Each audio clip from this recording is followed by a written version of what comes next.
Story 1. I always thought I'd seen the worst humanity could offer. Years on the force, chasing shadows through back alleys and busting down doors, it all blurs into a single dark haze after a while. But nothing in all those years ever left a mark on my soul like that one night on Hawthorne Street. It was just before midnight, a sticky summer night so quiet you could hear your own breathing. The radio crackled life into the squad car, shattering the calm. Unit 17, prepare for a no-knock on Hawthorne. Suspected armed and dangerous. All units stand by. My heart thudded against my chest, more from anticipation than fear. Back then, I convinced myself I didn't get scared anymore. We rolled up in silence. 4 of us in the van, faces set hard, the kind of faces you make to hide nerves. The neighborhood was swallowed in shadows, windows shuttered tight against the troubles inside. I took a deep breath, tasting sweat and dread in the air. 5 seconds, battering ram ready. Door splinters, shouts, "Police! Down on the ground!" Lights flashed, darkness swallowed corners and corridors. Chaos is always louder up close. I heard boots thunder up the stairs, glass shatter, a woman scream. I was on point. The floor plan burned into my memory. Living room, kitchen to the left, 1 hallway, 2 bedrooms at the back. They said the main target was a runner, late 20s, known for never hesitating with a weapon. He wasn't in the living room, and I didn't need more than instinct to know. A shadow moved in the hallway. "Stop!" I yelled, and he bolted. I chased him, boots slipping on some loose linoleum, until he darted into the small bedroom at the end of the hallway. He was cornered. No window, no escape. Just me, him, and the stale air between us. He raised his empty hands slowly, but I could see the panic in his eyes and something else.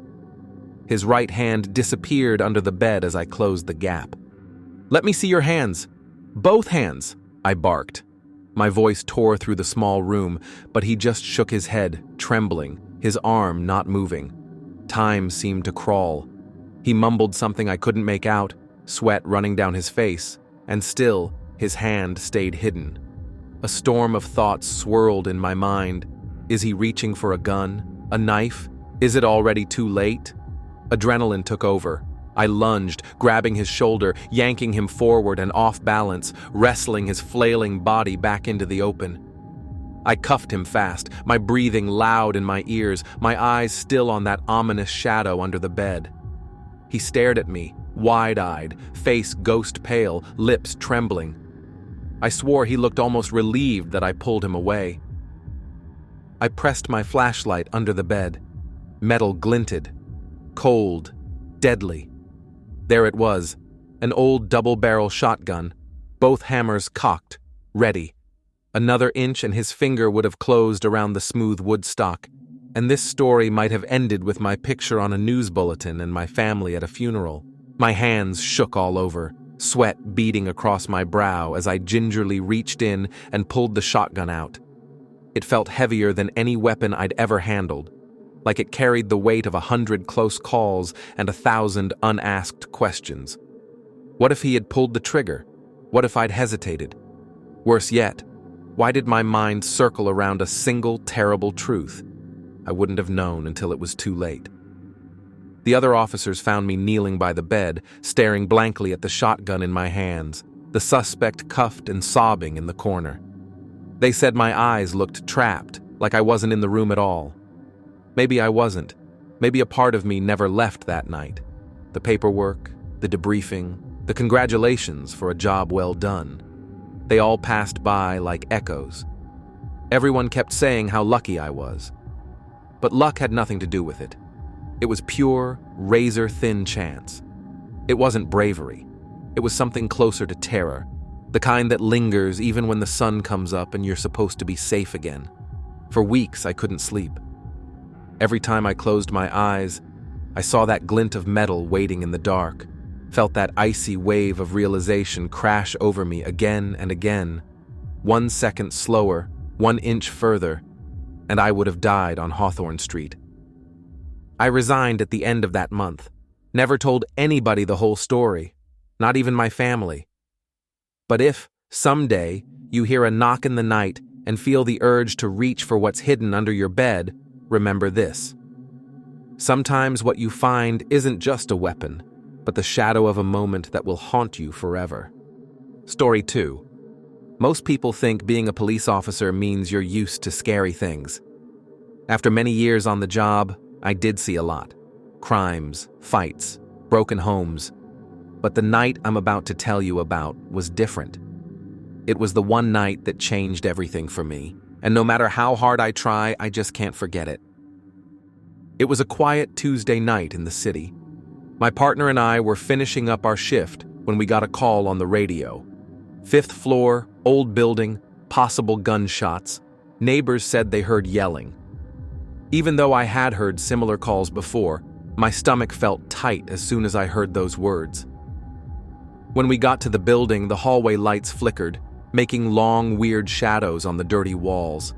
The air smelled heavy, with a sharp, metallic smell that I recognized as blood, even before I saw any. We reached the apartment door and knocked. No answer. My partner kicked the door open. What we saw inside looked like a tornado had gone through. The sofa was flipped over, the TV was broken and buzzing with blue light, and broken beer bottles were everywhere. In the middle of the mess, I saw a young man, he couldn't have been more than 20, slumped against the wall. There was blood all around his head, and his face was twisted in pain, but somehow he was still alive. I could see him breathing, but it wasn't normal. His breath was wet and gurgly, and bubbles showed in the blood coming from his mouth. For a few seconds, none of us did anything. It's weird, but when something that bad happens in front of you, time almost stops. I felt frozen in place, like I was watching everything from far away. My partner finally moved and cursed under his breath. 2 more officers came in behind us. One officer walked up and looked at the young man, then turned to us and said, "Look at this idiot. Guess he finally got what was coming to him."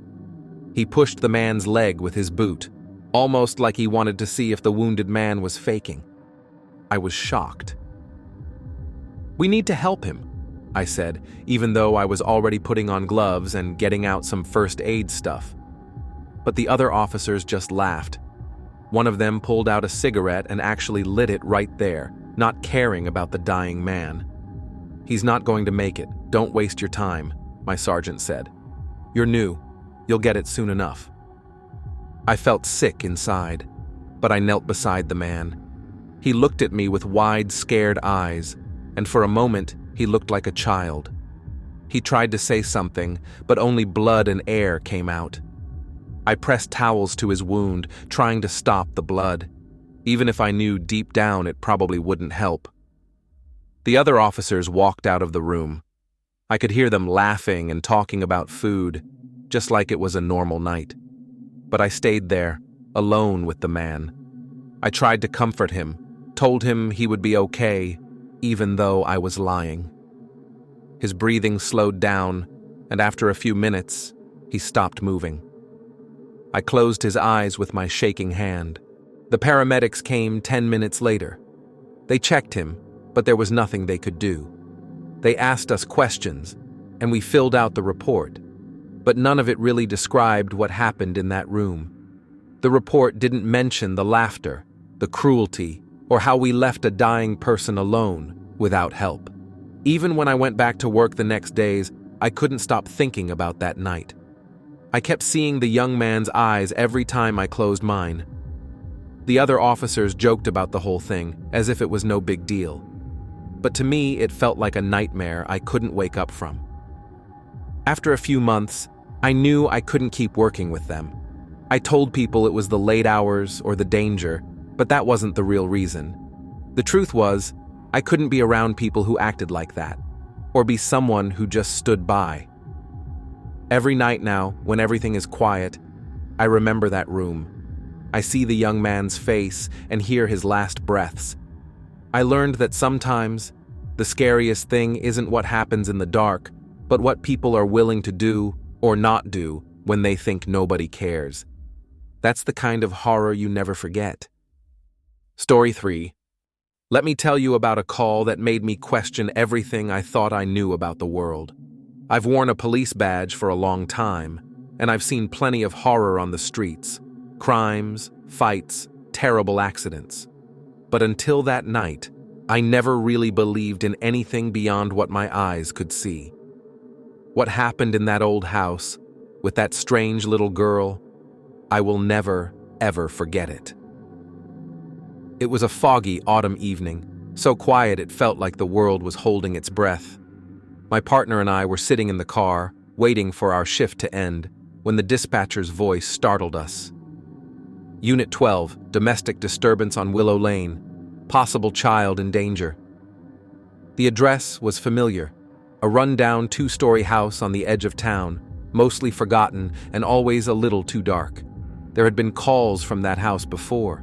Neighbors complained of shouting at strange hours, lights flickering on and off, but every time we checked, there was never any proof of trouble. Still, the way my stomach twisted as we drove down those empty streets, something about that night felt different. When we arrived, a woman was standing outside, pale and shaking. She said her daughter was inside, along with her ex-husband, who should have been hundreds of miles away. She looked at us with wide, terrified eyes, whispering, "It's not him. It can't be him." We entered the house. Every floorboard creaked, and the shadows felt thicker than normal. We called out, "Police! Come out where we can see you!" Silence answered us, heavy and cold. Then, from upstairs, we heard it. A little girl's voice crying, "Mommy, help me!"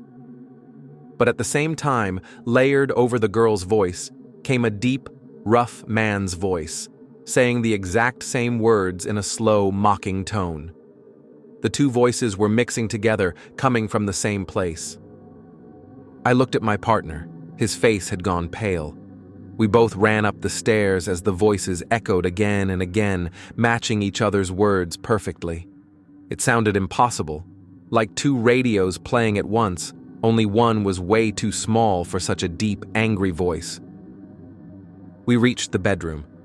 The door was closed, but the voices didn't stop, still both crying, both begging for help. My hand shook as I opened the door.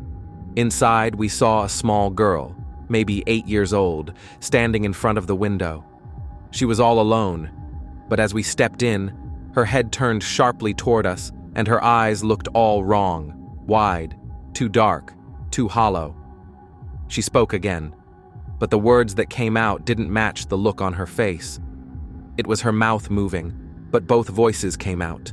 Her high, scared one, and underneath, a horrible, low, growling voice, much too deep to belong to a child.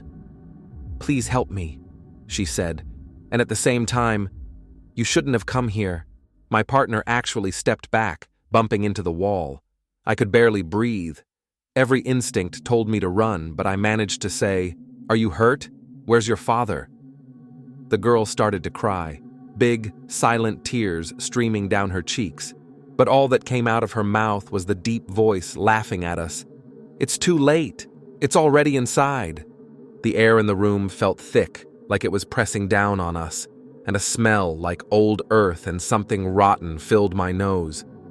Then, all at once, the girl dropped to her knees and started to scream. The sound was like nothing I'd ever heard, too shrill for any human, and right behind it, the male voice let out a loud, furious roar, echoing off the walls. The next thing I knew, my partner was dragging me backward, out of the room and down the stairs. The woman was screaming at us, begging us to bring her daughter, but I couldn't move. For a long moment, I just stood there, heart pounding, ears ringing with those two terrible voices. Paramedics arrived soon after, but the girl was silent by the time they went upstairs. They found her sitting quietly on the bed, eyes empty, not speaking at all. They took her away, and I never saw her or her mother again. Even now, years later, when I walk past that street, my skin crawls. I sometimes wake at night, hearing those mismatched voices in my mind, begging, warning, laughing. I left the police force that winter. People asked if it was the danger, the hours, but the real reason is hard to explain. After that night, I wasn't sure what was out there in the dark corners of the world, or what could be hiding inside someone you think you know. If you ever hear two voices coming from one person, one that doesn't belong, get away. Some things out there don't have any reason or mercy. All they want is to scare us, or maybe worse. Some things, I think, are always hungry in the dark. Story 4. I never thought a single night could change me so deeply, make me question everything I believed about justice, life, and what it means to hold someone's fate in your hands. But that night is burned into my memory, sharper and darker than any nightmare I've ever had. It started like any other call but ended in a way no one prepared me for. It was past midnight when the dispatcher cut through the silence. Unit 9, disturbance reported at the corner of Maple and 5th, a man acting erratically, possibly on drugs, aggressive and dangerous. I was new on the night shift then, eager to prove myself, not knowing the weight I was about to carry. When I arrived, the streets were nearly empty, but up ahead, I saw him. A young man, maybe mid-20s, eyes wild, moving like a trapped animal. His clothes were torn, his breath ragged. As I called out, he turned and sprinted, the panic clear in his desperate, twisted expression. I pursued him through back alleys and empty yards. His movements were jerky, unpredictable, like none of it was real. I wasn't just chasing a man, I was chasing chaos itself. Finally, I caught up when he stumbled near a chain-link fence. That's when everything spiraled. I tried to hold him down. He was thrashing wildly. His strength was terrifying, unnatural. I called for backup, but the seconds dragged by. The air hummed with tension, and I could feel neighbors peeking out their windows, watching with fearful eyes. Suddenly, he went limp. At first, I thought maybe I'd knocked him out, but then I saw it was worse. His chest wasn't moving. He wasn't breathing. Panic slammed into me. Hands trembling, I called for paramedics, shouted for help from the officers who arrived moments later. But inside, I was shaking a different kind of terror. The fear that I had just killed a man, even though I hadn't meant to hurt him. The suspect's death was confusing. There was no clear cause, no obvious fatal injury, no sign of violence enough to explain it. The toxicology report revealed heavy drug intoxication. They called it excited delirium, a term I'd never heard before, describing the dangerous chaos drugs can create in a body, pushing it past limits no one fully understands. I wanted to believe it was an accident, that this man's brain and body had betrayed him before any harm could be blamed on me. But the public didn't see it that way. Rumors spread fast. Someone died in police custody. Accusations whispered in news reports and angry protests. Suddenly, I was the villain in a story I didn't understand or control. Every night after, I replayed the chase, the struggle, the moment he went still. Could I have done something differently? Should I have loosened my grip earlier? The what-ifs gnawed at me, endless and merciless. My fellow officers talked around me but never directly about that night. Some told me it wasn't my fault, but their voices faltered when the protests started. Fear stabbed at all of us, the threat of blame, lawsuits, the loss of trust from the community. It wasn't just a job anymore. It was a trap waiting to snap shut. Sleep fled from me. I found myself avoiding mirrors, afraid of the tired, haunted face staring back. I saw the suspect's empty eyes behind my eyelids during every quiet moment, panicked, unseeing, lost somewhere beyond help. Months later, I left the force quietly. No grand announcement, no hero's farewell, just a shrinking away. Sometimes I wonder if I ran from more than the badge, maybe from the weight of that night, from the horror of a life ended in chaos and confusion, and from the nightmares that followed me home. If you see someone lost in the grip of drugs, if you ever find yourself trying to hold down a storm, you need to remember this. Sometimes the real danger isn't just what happens during the struggle, but what comes after. The silence, the judgment, the fear that haunts you long after the streetlights go out. That night taught me the darkest truth of all. No one wins when the fine line between life and death is crossed in a chase that nobody can rewind. And some stories don't end with justice, only with questions that never find answers. Story 5. I want to warn you, what I'm about to tell you isn't easy to explain, and it still shakes me to my core every time I think about it. I've been a police officer for years, seen dangerous drug deals, violent people, and scary situations. But there was one night, one bust, that nearly ended my life and haunted me long after the sirens and shouting faded away. It started just like any other drug bust. We had been watching a rundown apartment in a tough neighborhood for weeks. We knew drugs were being sold there, quick exchanges in dark corners, people coming and going at weird hours.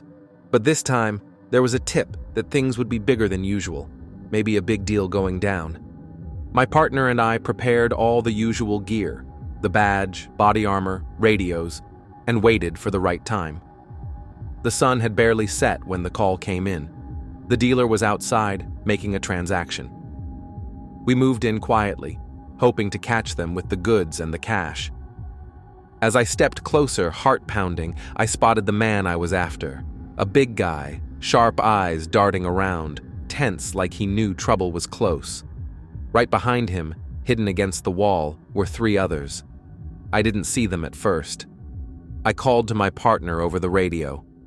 2 suspects outside, ready to move in. My hand hovered near my holster. The dealer handed over a small bag, fast and practiced.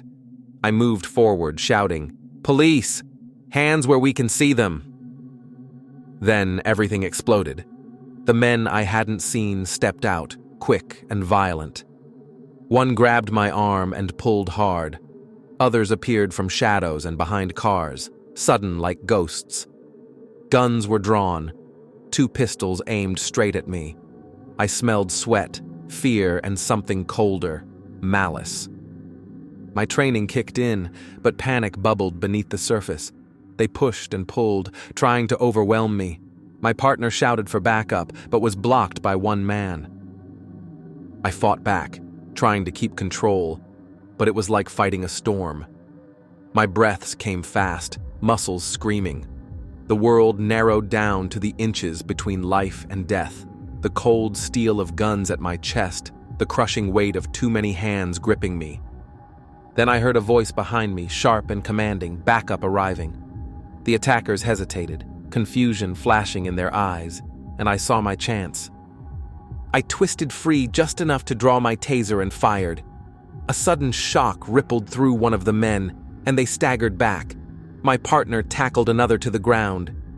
Minutes later, the chaotic fight was over. The men were handcuffed, weapons seized, but inside me, the tremors stayed. I sat on the curb, heart still racing, nightmares pressing against my mind like the night itself was closing in. What haunted me wasn't just the danger. It was how close death felt, how suddenly friends and foes could change places. One moment, I was in control. The next, I was a target. That night, I learned fear in a way no lecture or training could teach. For days, I replayed the moment my world almost ended. The cold barrels of guns staring at me, the crush of hands, the helpless feeling. I avoided the neighborhood, the police station, the silence of my own apartment. Sleep was a stranger. The worst part? Even after the dust settled, I kept wondering, what if I hadn't fought hard enough? What if my partner had been alone? What if my luck had run out? Some officers grow immune to fear. Me, I carry that night with me, a dark shadow just beneath the surface. Because sometimes the line between protector and prey isn't drawn by you. It's drawn by the sudden flare of violence that can erupt when people feel trapped or desperate. And when that line blurs, you don't just fear for your life. You fear that you might not come back at all. If you ever think about the dangers police face, remember this story. Not because it's about heroism, but because it's a reminder how fragile life is when the wrong people appear at the wrong time, and how fast it can all turn deadly before anyone even realizes what happened. Story 6. I never thought a place could hold so much evil in just a few square feet. so much pain and darkness that it seeps into your bones and never quite leaves. But that's exactly what I faced on the night I walked into a crime scene that changed me forever. The kind of horror no training prepares you for, no words can explain fully, and no light seems to wash away. I'm a detective now, mostly working homicide and missing persons cases. You'd think after a while, you get used to the sights, dead bodies, blood, destruction. But some scenes, some places burrow inside your head and stay there like a bad scar. They say the images become indelible, impossible to erase, and the people who see them can sometimes never escape the shadows they leave behind. That night started with a call around midnight. A frantic neighbor reported screams from a small, rundown house on Elm Street. When I arrived with the officers, the street was dark and still, the silence heavy like it was holding its breath. The front door hung open, swaying slightly in the cold wind. Something about the quiet felt different, more suffocating. Inside, the living room was a disaster. Broken glass, furniture tossed like rag dolls, a thick smell, metallic, sharp, overwhelming, hung in the air. But it was what I found in the back bedroom that made me stop breathing. The victim was a young woman, barely out of her 20s. Her body was twisted unnaturally, bruised and battered in ways that made me sick to my stomach. There were signs she'd fought, desperate and furious, but her attacker showed no mercy. The blood, so much blood, pooled dark and sticky on the cracked floorboards. And then there was the silence. The absence of sound in a room that had once held a violent scream. I stood frozen, the weight of what I saw pressing down on me. No one spoke. The officers who'd come before me looked away, eyes bloodshot and tired. Over the next hours, we searched every corner, piecing together what little evidence remained. The victim's family arrived, their faces a blur of crying and disbelief. I had to tell them what happened, the terrible truth that no family wants to hear but needs to know. Their pain pierced through everything, turning the room even darker. Days passed, and the images haunted me. Her face, so full of life in better days, haunted my dreams. The way her eyes looked closed but peaceful, betraying none of the horror she faced in those final moments. My hands trembled as I wrote reports and sat through interviews. Every sound, every shadow sent shivers down my spine. The other detectives warned me, this job gets to you if you let it. They talked about the signs, nightmares, anxiety, sudden panic, numbness. They called it post-traumatic stress disorder, and I understood it better with each day I woke up still seeing the blood and broken furniture. Sometimes I catch myself staring at dark windows, imagining what might be lurking inside, or hearing voices that aren't there. The weight of the crime scene sticks to my skin like dust I can't brush off. I wonder how many more of us carry these invisible scars, the people who face such horror and still have to return to normal life when the police tape comes down. I've learned to keep a part of myself locked away, hidden from the world, because if I allowed myself to feel everything, the darkness would swallow me whole. Sometimes I wake in the middle of the night, heart pounding, sweaty and gasping for air, still trapped inside the nightmare of what I've seen. This job demands strength, but it's also a battlefield inside your mind. And some wounds don't heal. They just wait for the next terrible case to reopen them. If you ever think about what police officers really face, remember this. Behind every investigation, every arrest, there are memories too horrible for most to imagine. Memories that haunt us long after the crime is solved. And some of those memories never leave. For more stories like this, share and subscribe Goofy Horror.